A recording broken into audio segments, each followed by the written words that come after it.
officers came out and said, no, this is not something, this is a brutal, brutal, brutal death. And so that was the foyer to us knowing that we probably have something that is not Houston, normal Texas. within the neighborhood. Serial killing happened out Acres Home, 2006. When I saw that I could earn my bachelor's very fast, I thought, that's exactly what I was looking for. ECPI University.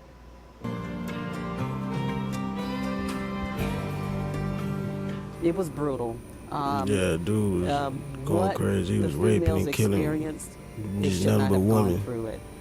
We're talking multiple stab wounds as it relates to just our first victim, which was Pamela Goss. I remember going to the medical examiner's office, and the ME said, Detective Shorten, I'm just going to stop counting because that's how many stab wounds that we have. So we're just going to use the word multiple. Did you have many witnesses, given the way these women were just found in vacant lots and wooded areas? No, not really. And you have to understand the dynamics of what we were experiencing. We knew that our complainants had a history. And if you go back and you try to speak with, family and friends or even neighbors, they will tell you, yeah, she walked the street. So these are very high-risk victims, high-risk complainants, where their disappearance would not be a norm. Okay, so nobody reported them missing, No. They just were found. Exactly. We were able to gain information on our offenders by the individuals that were left alive. So the sexual assault victims played a large role in solving the homicide cases. It had to have been bad because their normal behavior was prostitution. And so if you get a complainant that has that line of work that they classify themselves as, and they dial 911, speak to an officer, get a rape kit, that confrontation had to have been alarming to them.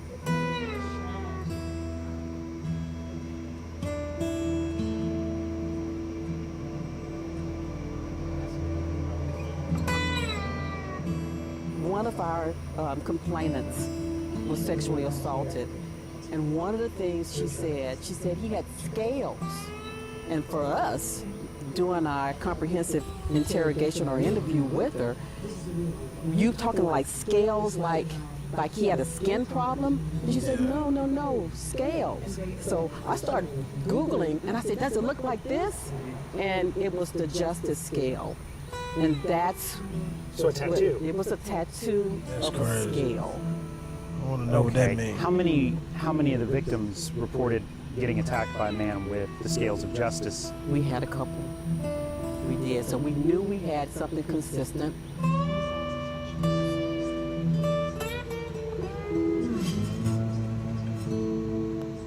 We knew we were dealing with an African-American male, bald head. And so we went to every roll call. I mean, if it's 2 shifts in the evening shift, we were at every roll call. You mean police roll call? Police roll calls, because we were passing out the sketch of what the complainant provided us. That was all we had, an arm with a scale. That's what she provided. So that's what you had to go on. That's what we had to go on. It's a good thing And she got so away, though. That's we're talking crazy. now, speaking with every African-American male who had that on their arm, which is Libra. Yeah. So, of course, we had quite a few.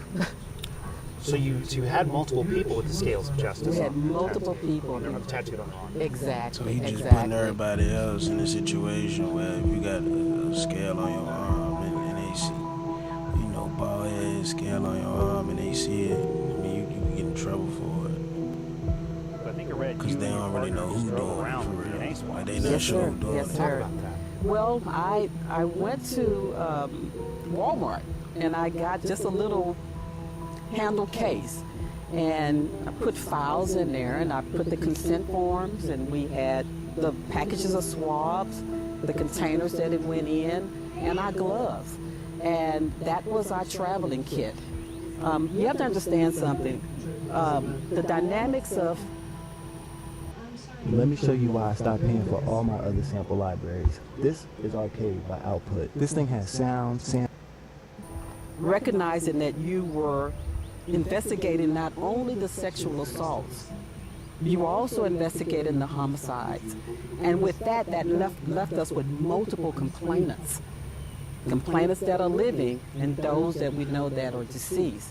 So with that, we knew we needed to gain access, through consent to those males who fit that standard. So did you just drive around and anybody that kind of fit a description you got a swab from? Or? No, we had a database. Yeah, that's what I was and thinking. That database provided us with those suspects that probably fit that standard.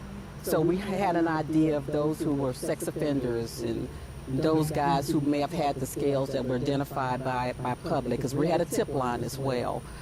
But we also did so by the leads that we were getting. We had hundreds of leads that were coming in through our tip line, a lot of Crime Stopper tips. And so those tips gave us that probable cause to move forward with that individual. Did you think at the time that, okay, the person sexually assaulting the women is also the same person killing the women? We had no idea. And I hate to say that we had to come to a point in the investigations where we looked at each other and said, we're dealing with two different people. Because some of the complainants described the person as being a lighter complected, and some described the person as having a Domino's pizza uniform on. And so we're like, wait a minute. That's crazy. We're dealing with two different things, and we had to come to that realization that we had two offenders working in the same area at the same time, and they did not know each other. In other words, they were not partners. What are the chances So of they that? had two That's people doing unbelievable. that. That's crazy. How many bro. DNA swabs do you think you collected over that period of Nah, I time? ain't gonna even say Wow, that 'cause there was they don't know. between They 70 and thinking 100. that they have Did you get any hits on the DNA? on the news. Yes, we Whole did. time it could be Was one it person all at doing once, it. like, aha, bing, bing, bing, it matches all of these different crimes? Or Maybe it looked It like took two time. people doing It it took because time. the You have to numbers is understand. adding up. Information that came from the victims that were living, so the complainants that were living. And we had one in particular who we found, and we did a diagnostic interview on her. And she said, when he finished, he took my sweater and he cleaned himself with my sweater and threw it back at me. And we were like, what? That's Yes. crazy. I said, do you still have that sweater? She said, yes, I do. It's sitting in the corner of my apartment. That's that door. So taking that sweater, testing it against all of your swabs that you've gained, provided us with a profile. And so with that profile, that goes into the database, and we end up getting a CODIS hit on one of our dead girls and that sweater, which led us to an offender. when did LaMarcus pop up on your radar? We never were able to identify him by name. The only thing that we were capable of doing was to put his sketch out, but he identified himself when he changed locations.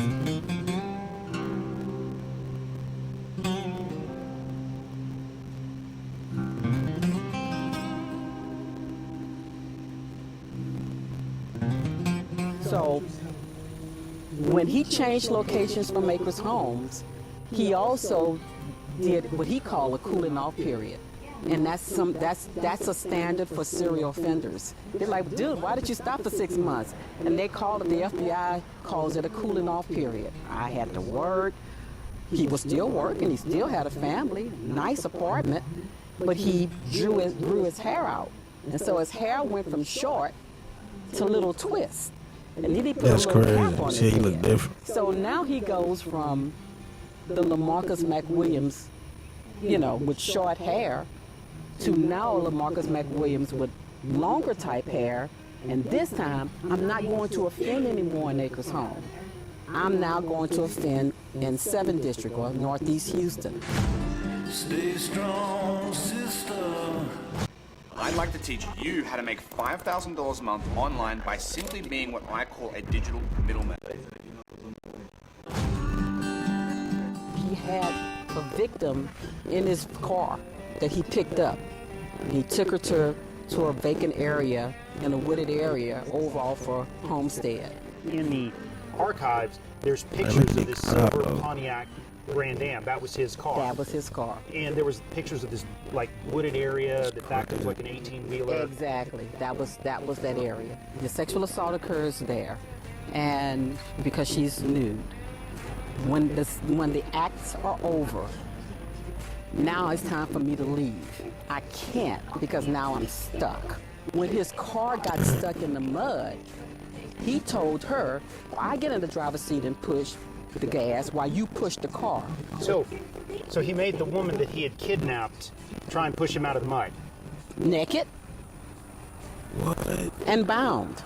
And when that didn't work, the trunk is open, he puts her in, closes trunk, walks across the street to the Texaco, and finds his Good Samaritan. Bro, you got this lady to get out the car naked, bro. Help him push the car because it was stuck in the mud. Down, hands tied up, feet tied up. Like, come on, bro. That has actually was there gassing up his big dually truck. He said, sure, dude, I'll help you. That's correct. He asked the guy, can you push me out? And he came, and then as he's doing, he hear the knocks. And he said, oh, man, don't worry about that, ain't nothing. He said, no, something's not right. Something's right now. That's when the trunk kicks open. She's able to kick the trunk open? And get out, runs to the neighbor's house. He dials 911. The neighbors are dialing 911 while LaMarcus is in the woods. So when officers respond, they say, I see somebody ducking, peeping through the woods, and they order them out. And I know I'm going to go all the way back when I said we made roll calls to every officer. And we went to all the roll calls, and we saturated them with that flyer because all we had was this.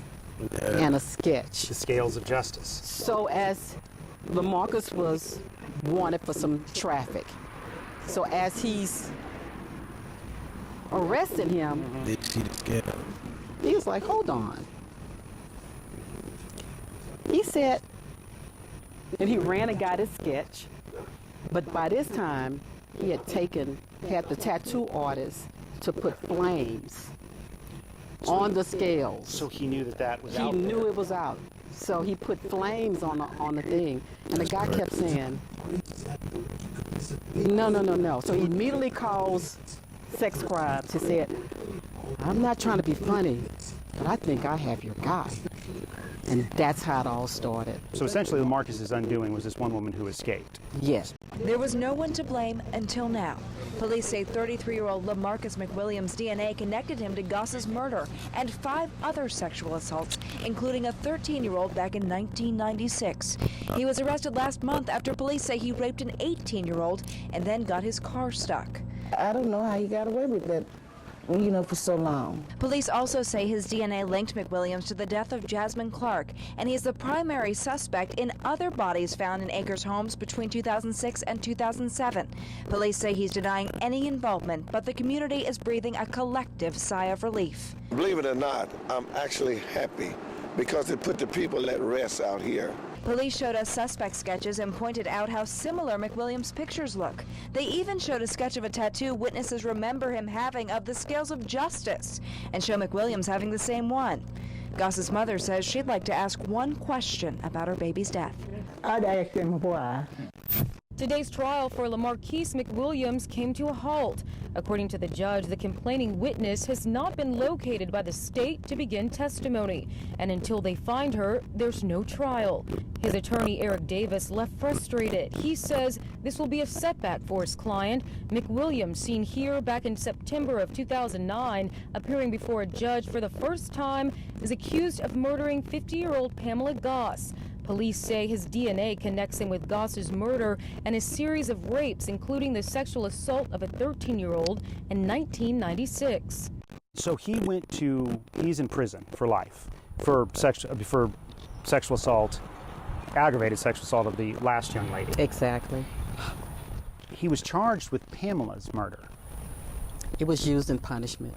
So, going out on a limb here, I'm assuming the prosecutor went, well, his DNA was found on Pamela, but all that means is they had sex, and Pamela is a prostitute, Here we have eyewitnesses, we have like a Exactly. first-hand account. Exactly. So this is the stronger case. This is a stronger case. And even though this was the most brutal case, not minimizing the sexual assault, but yeah, the degree to reach that, you know, through a trial, it can be a little complicated at times.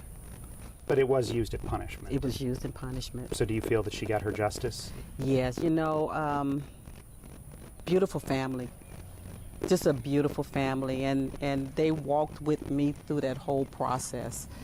And but they are very satisfied with the fact that the offender that caused the death of their loved one is serving time for it. Hold on, before you pay for yet another app to manage your team, let me introduce you to Connect Team, the one platform that replaces. Before you got on LaMarcus, did you get other hits on the DNA? Yes, we did. Again, when we go back, we knew we had other offenders because the descriptions were different. When Willie Blanca, not too far here in Acres Home, was found in the ditch, we went to Greens Point to talk to her mother to find out, can you give us a history?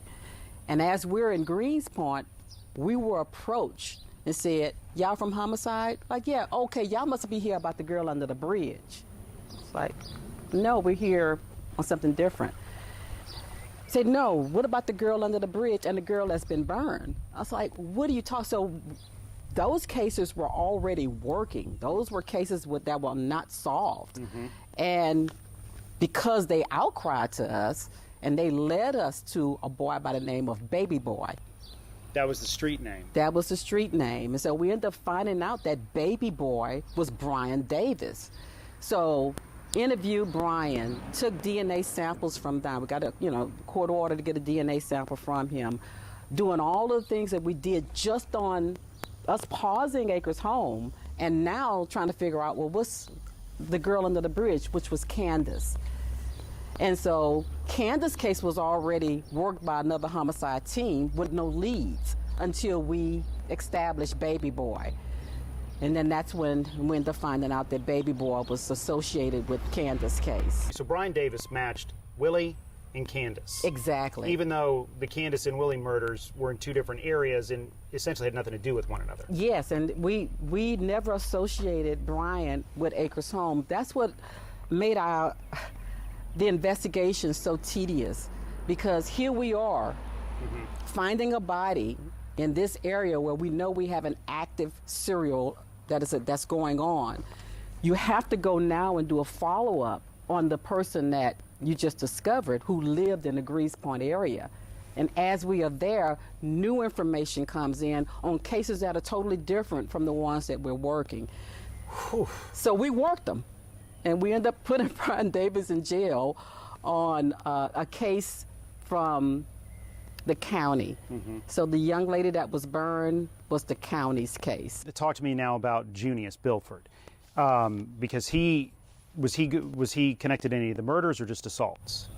He was a sexual assault. Do we feel that he may have been good for some? Probably so. But Bilford would pull up with a Domino's pizza box in his seat. And of course, remember we talked about high-risk victims. Well, of course, they're walking, they're hungry. They're going to get in a car because that's, in their terms, a trick. But you have a pizza as well, and that just makes it probably a little bit more complimentary to them.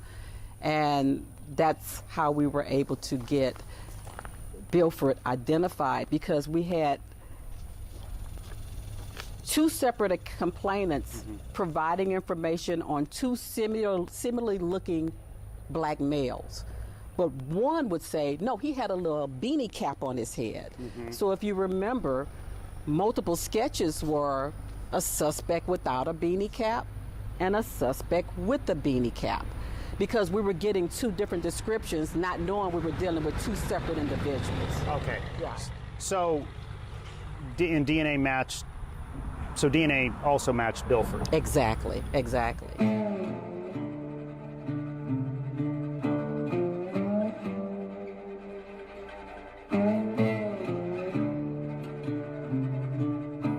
those 3 arrests, though, It did the stopped. murder stop? It stopped. There was nothing else associated with that form of activity, with that type of behavior. Now, the element of the community, of course, you're going to have those issues, but nothing that, and we've searched and searched and searched, and there has been absolutely nothing of that effect. That matched those types Not of that attacks. behavior, no.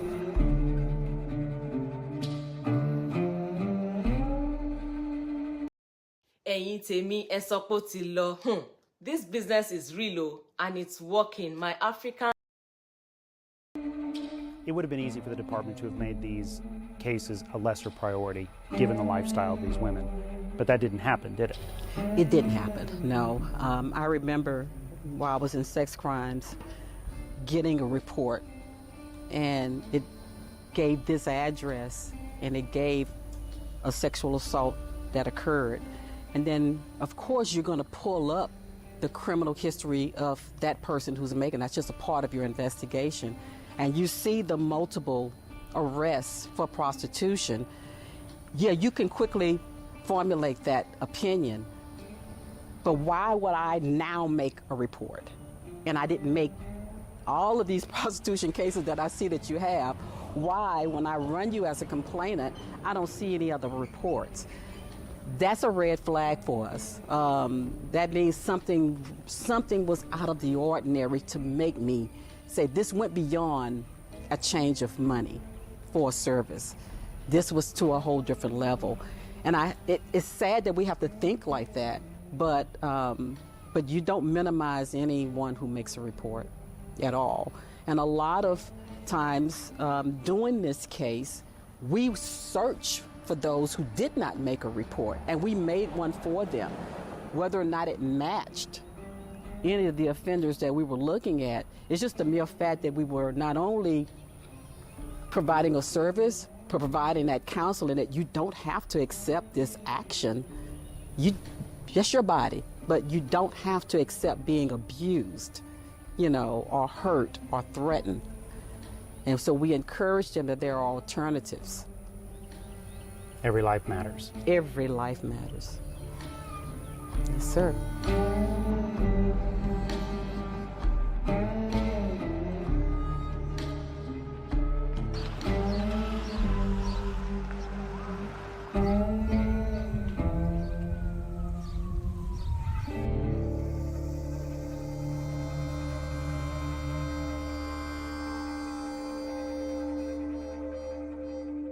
And that's it for Season 3 of The Evidence Room. As always, thank you so much for joining us for all of these past episodes. We're already starting to work on ideas for Season 4, so if you have a case that you'd like us to profile, please send us an email or call our tip line at 713-223-TIPS. And as always, you can get caught up on all past episodes of The Evidence